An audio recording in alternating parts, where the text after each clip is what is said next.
이스라엘 백성은 지금 광야를 지나가고 있습니다. 그런데 그 광야 중간에 있던 모압이라는 나라의 모압 왕 발람이라는 어떤 무당, 마법사를 통해서 이스라엘을 저주하려고 시도했습니다.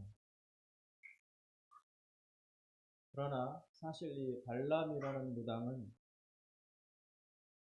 실제로 말하면 돈에 움직이는 세속적인 무당인 것이 사실입니다. 그럼에도 불구하고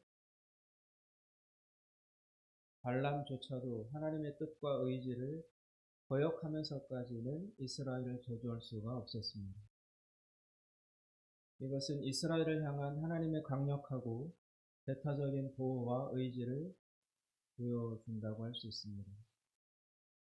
발람이 어떻게 해서든 이스라엘을 저주하고 그 대가로 복채, 즉 돈을 많이 받아보려고 애를 썼으나 도저히 하나님의 강한 간섭과 그리고 정하신 뜻과 계획을 넘어설 수가 없었습니다. 발람은 저주하려고 시도를 했으나 오히려 3번씩이나 이스라엘을 축복하는 말을 내뱉게 되었습니다. 그만큼 이스라엘에 대한 하나님의 의지는 확고한 것이었습니다. 하나님은 온갖 수단을 다 동원해서 이스라엘을 저주하려는 그들의 시도를 물리치고 오히려 3번씩이나 이스라엘을 하면서 축복을 선포하게 하셨습니다. 하나님께서는 왜 이토록 이스라엘을 축복하려 하시는 걸까요? 그것은 이스라엘에서 장차 메시아, 즉 구원자가 나타날 것이기 때문에 그렇습니다. 예언자 발람은 후일에 이스라엘의 왕이 등장할 것이라고 오늘 예언을 하고 있습니다. 17절에 보시면 내가 그를 보아도 이때의 일이 아니며 내가 그를 바라보아도 가까운 일이 아니로다. 한 별이 야곱에게서 나오며 한 규가 이스라엘에게서 일어나서, 즉 발람이 지금 보고 예언하는 일은 당장 일어날 일이나 가까운 시기에 일어날 일이 아니라 한참 나중에 일어날 일이기는 하지만 분명히 이스라엘에 일어날 일을 예언하고 있다고 말하고 있습니다. 그러면서 그가 본 것을 이야기하는 도중에 한 별이 야곱에게서 나올 것이다. 야곱은 이스라엘 백성을 뜻합니다. 이 별이라는 것은 메시아가 올 것이라는 것을 의미하는 것입니다. 장차 메시아, 구원자가 나타나서 지금 저주하려고 시도하고 있는 모압으로 대표되는 하나님을 대적하는 모든 세력을 심판할 것이라고 선언하고 있습니다. 이것은 단지 이스라엘이 나중에 정치적으로 군사적으로 어떤 승리하게 되고 형통하게 될 것이다를 가리키는 것이 아니라 메시아를 통해서 성취되는 하나님 나라의 승리를 가리키는 것이라고 할 수 있습니다. 이 예언자 발람은 지금 모압뿐만이 아니라 에돔, 아말렉, 겐, 아수르, 깃빔 등 이스라엘 주변의 강대국들이 멸망당할 것을 선포하며 하나님을 대적하는 나라와 세력들의 최후 운명을 예언하고 있습니다. 그래서 발람이 볼 때 장차 나중의 역사는 메시아 중심으로 다 재편되게 될 것이다. 그런 것을 선포하고 있는 것입니다. 그렇다면 메시아가 이토록 중요한가? 그렇다고 할 수 있습니다. 메시아로 오신 예수 그리스도가 가장 중요합니다. 여러분 지금 잘 들리세요? 너무 안 작나요? 괜찮네. 역사는 인간이 만들어가는 것 같지만 그러나 궁극적으로 역사를 주관하시는 분은 우리 하나님이십니다. 그리고 하나님이 보내신 구원자, 메시아, 즉 예수님이 모든 것을 심판하실 것입니다. 따라서 개인과 국가의 최후 통치자는 바로 영원한 왕 예수 그리스도일 수밖에 없습니다. 그래서 이 모든 것을 종합하면 예수가 제일 중요하다. 예수가 왕이고 주인이시다. 모든 것이 예수님을 근거로 결론이 날 것이다. 우리는 이 예수가 최후의 통치자요 심판자이시라는 사실을 믿고 있는가? 그리고 전하고 있는가? 그 질문을 우리에게 해봐야 합니다.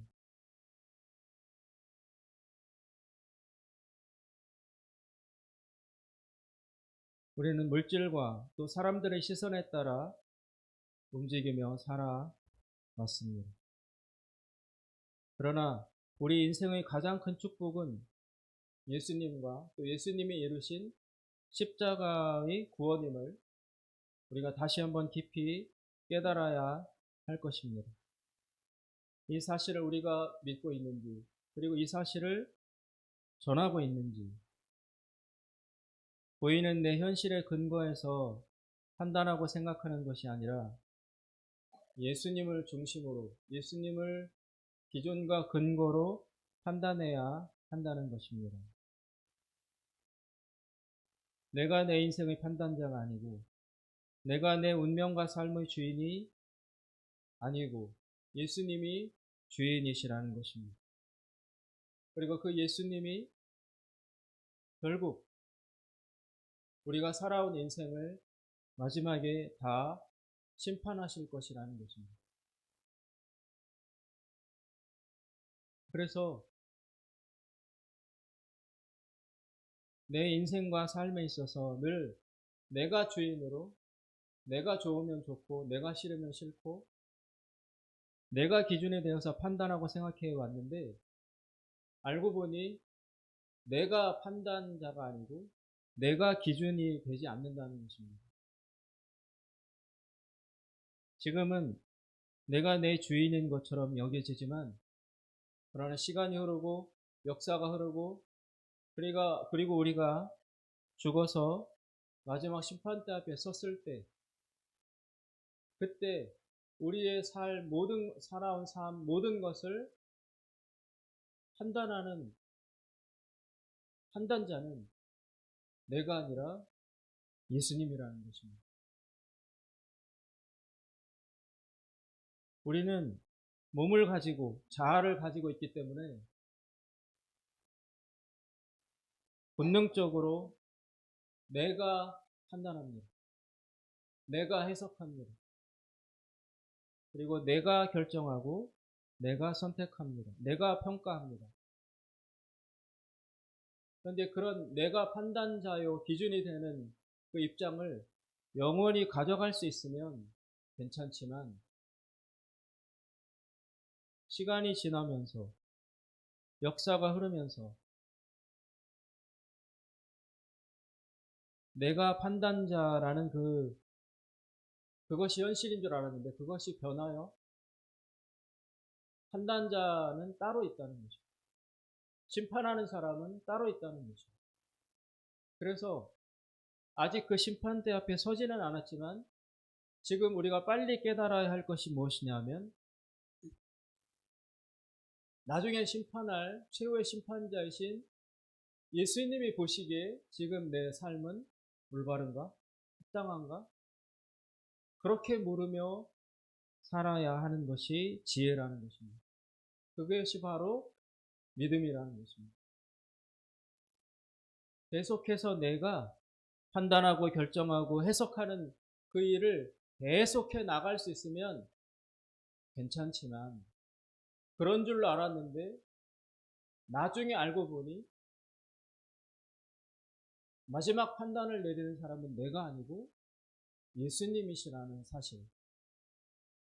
그것이 분명하다면 우리는 매일매일의 삶을 살면서 나를 의식할 것이 아니라 심판자로 바라보시는 예수님을 의식하며 살아야 한다는 것입니다. 그 예수님이 나를 어떻게 보고 있는가? 그 예수님 앞에 나는 어떻게 살고 있는가? 그 시각과 기준을 빨리 회복하고 빨리 내 마음 중심에 놓고 내가 좋은 것, 내가 원하는 것을 추구할 것이 아니라 예수님이 보시기에 합당하고 인정받고 칭찬받을 일, 그 일을 하는 것이 나중에 있을 심판을 준비하는 지혜로운 태도라는 것입니다. 지금 오늘 우리가 보신 본문에 보면 현실적으로 강한 힘을 가지고 있는 모압의 왕 발락은 자기의 권력과 돈과 그 인력 모든 것을 활용해서 자기가 싫어하는 대상인 이스라엘을 어떻게든 무너뜨리고 파괴하려고,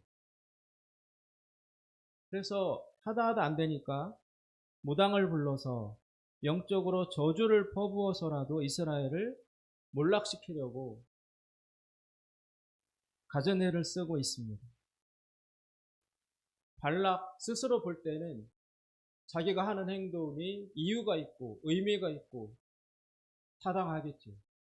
그리고 현실적으로 힘도 있으니까 충분히 자기가 원하는 일을 꾸미고 행해갈 수 있겠죠. 그런데 예언자인 발람이 본 그 환상 이런 것들을 통해서 볼 때 실제 역사와 모든 것을 붙들고 모든 것을 만들어가고 판단하고 결정하고 이끌어 가시는 주체는 지금 너 돈과 권력과 힘을 가지고 있는 발락 너가 아니라 보이지 않는 하나님이시라는 사실을 발람 예언자는 지금 증언하고 있습니다. 발락, 너는 왕이고 힘도 있고 돈도 있고 다 가지고 있어서 너가 주인인 것처럼, 그래서 너가 원하는 방향으로 삶을 살아가고 다른 사람을 움직이려고 몸부림치고 있고, 그리고 그것이 타당하다고 생각하고 있지만, 그러나 너가 주인이 아니에요. 주인은 보이지 않지만 살아계신 여호와 하나님이에요. 그 하나님이 너보다 위에 계시고 그 하나님이 너보다 더 강한 힘으로 네가 바꾸려는 역사, 그것을 하나님이 저지하시고 하나님이 원하시는 방향으로 역사를 만들어가고 계셔. 그래서 금방 일어날 일은 아니지만 장차 나중에 반드시 이스라엘에서 구원자 메시아가 일어날 것이고, 그 메시아를 기준으로 그 메시아가 궁극적 결론이 되어서 너도 판단하고 너희 나라도 심판하고, 그리고 지금 현실적으로 강하게 득세하고 있는 주변의 많은 세력과 나라들도 결국 그 마지막에 오실 메시아가 최종적으로 심판하시게 될 거야 라는 이 사실을 발람이 증언하고 선포하고 있는 것입니다. 우리는 어떤 태도와 생각으로 우리의 삶을 살아가고 있냐면 오늘 본문에 잘 나와 있습니다. 11절을 한번 보시겠습니다. 11절.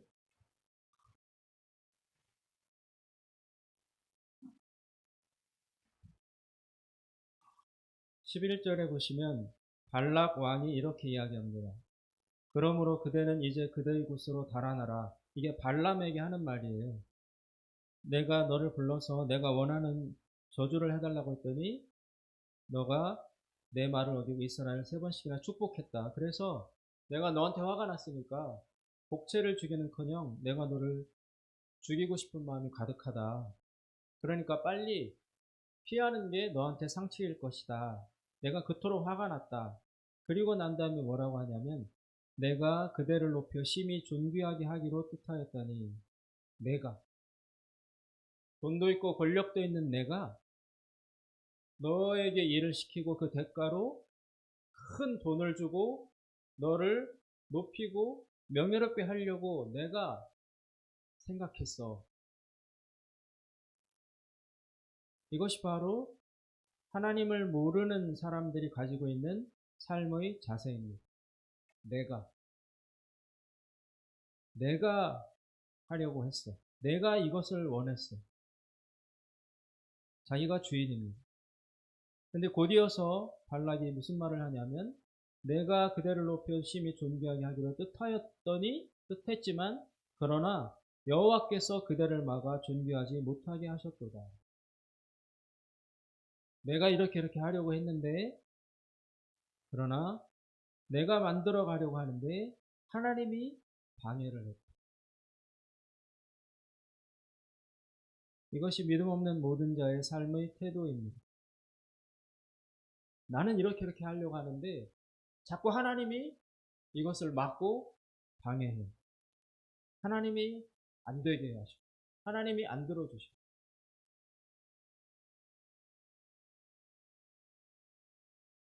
그러나 아닙니다. 내가 하려고 하는데 하나님이 막는 것이 아니라 하나님이 하려고 하시는 일에 내가 중심을 맞추고 있지 못하다는 것입니다.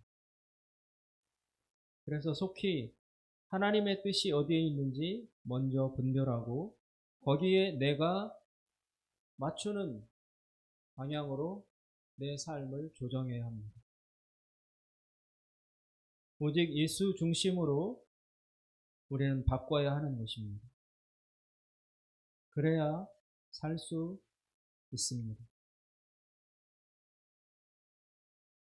계란으로 바위를 친다는 말이 있습니다. 계란으로 수백 개, 수천 개, 수만 개를 수십 년, 수백 년 계란으로 바위를 쳐봤자 바위는 여전히 있고 깨어지는 것은 계란일 수밖에 없습니다. 어쩌면 우리는 이 계란과 같은 존재인지도 모릅니다. 하나님은 바위이시고 계란 같은 내가 내 뜻대로 내 욕망대로 바위를 쳐서 바위를 없애겠다고 그런 헛된 망상에 빠져서 우리의 삶을 살아가고 있는지 모르겠습니다. 계란으로 아무리 바위를 친들 바위는 여전하고 부서지는 것은 계란일 수밖에 없습니다. 예수님이 바위와 같습니다. 예수님이 모든 것을 판단하시는 기준이 될 것이고 결론이 될 것이고 예수님이 역사의 주인이 되실 것입니다. 그러면 우리는 그 예수님을 바꾸고 옮기고 이러려고 헛된 시도를 할 것이 아니라 내가 예수님의 생각에 예수님의 계획에 예수님의 뜻에 내가 맞추는 것 그것이 오히려 생명을 유지할 수 있는 유일한 길이요. 장차 그 견고한 바위가 되시는 심판자이신 예수님이 오셔서 모든 사람을 심판하실 때 그때 예수님을 기준으로 살아왔기 때문에 예수님으로부터 심판받을 때 옳다고 인정받을 수 있을 것입니다. 여전히 내가 삶의 주인인 것처럼 예수님을 잊어버리고 예수님을 제외시키고 그렇게 살아가려는 그 불신앙의 자세가 오늘 발락 왕에게서 여실히 나타나며 비록 돈에 움직이는 세속적인 무당이지만 하나님의 뜻에 의해서 역사의 끝까지 보게 된 발람이라는 사람이 실제 역사의 현실을 발락 앞에서 증언하고 있는 것입니다. 지금은 모압 너희 나라가 강하고 주변에 에돔, 겐, 아말렉 강한 세력들 속에서 이스라엘이 초라하고 약해 보이지만 그러나 시간이 흐르면 때가 되면 이 너희들이 지금 밟으려 하고 있는 이 이스라엘에서 별이 떠오를 것이다. 메시아가 이 민족에게서 나올 것이다. 그 메시아가 오시면 너희 강한 지금 모든 나라들을 그 이스라엘을 무시하고 거기서 오실 메시아를 알지 못했던 너희들이 행했던 모든 일을 그 메시아가 다 심판하고 그 별이 심판하고 역사를 평정하실 것이다. 그러면서 역사의 진실을 발람이 증언하고 있습니다. 사랑하는 여러분, 오늘 이 발람이 증언하는 이 예언이 우리들에게도 그대로 적용될 것입니다. 발락처럼 보이는 것, 힘과 권력과 돈과 권세와 육체를 믿고 내 힘으로 무언가를 바꾸고 형성하려고 애를 쓰는 그런 헛된 시도를 내려놓고 모든 것의 실제적 주인이신 하나님과 장차 오실 구원자와 심판자, 이미 오셨고 다시 오실 예수 그리스도에게 기준을 맞추고 하나님과 예수님이 원하시고 기뻐하시는 일이 무엇인지 그거에 맞추며 내 삶을 재조정하는 것. 그것이 바로 오늘 본문이 우리들에게 들려주고자 하시는 말씀인 것입니다. 사랑하는 여러분, 예수님 중심으로 다 바꾸십시오. 예수님으로 결론을 내리십시오. 예수님이 보고 있다는 사실을 명심해야 할 것입니다. 그렇게 우리 삶을 예수 중심으로 재편하려고 노력하면 하나님의 은혜가, 하나님의 용서와 사랑과 자비가 우리를 덮어서 우리 힘으로 할 수 없던 일들을, 나의 힘으로 넘을 수 없던 산과 강과 언덕을 하나님의 은혜 가운데 넘어서는 귀한 구원의 은혜를 체험하게 될 것입니다. 기도하겠습니다. 자비로우신 하나님 아버지, 지금 자신의 힘을 믿고 이스라엘을 저주하려고 시도하는 발락처럼 우리가 살아왔습니다. 하나님 아버지, 그러나 발람이 보여주시는 영적인 진실, 하나님이 주인이시고 예수가 메시아이시며 장차 이 예수가 모든 것을 심판하고 판단하실 것이라는 이 사실 앞에서 우리의 마음과 생각을 변화시키고 그리스도 예수 중심으로 우리의 삶을 개편하는 모두가 되게 하여 주시옵소서. 예수님의 이름으로 기도드리옵나이다. 아멘.